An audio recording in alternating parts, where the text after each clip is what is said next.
Welcome, it's me, Samsung Galaxy Note 10 Plus, and today I will show you how to download and install Fortnite on the device. Now, as you probably are aware, Play Store doesn't really have it, so if you would go to Play Store and actually search for it, there is nothing there. So as you can see, nothing. But normally you can download it either from the web by searching for it, and on the official site you can just tap on download and it will tell you, you'll have option either, I think, for like PC and then at least on this one it shows a Samsung, but whenever you tap on Samsung it just takes you to the Samsung store. So we're gonna actually just skip the step for searching and go straight into the Galaxy store where you will find it. So from here you can either search for it at the top right here and just write Fortnite. You can see Fortnite installer right here, and it's already installed for me.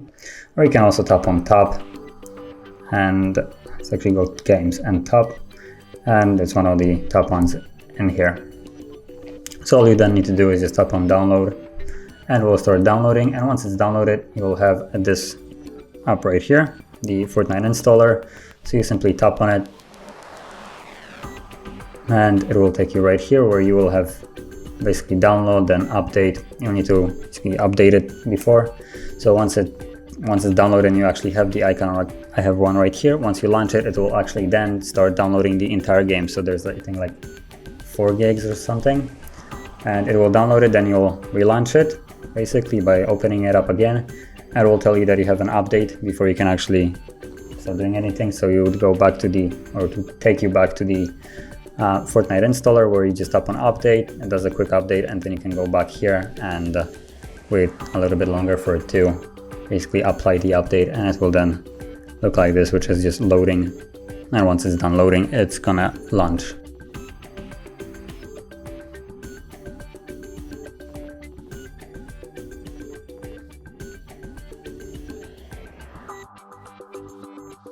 As you can see, there it is. So that is how you would get it, install it, and also update it. And if you found this video helpful, don't forget to hit like, subscribe, and thanks for watching.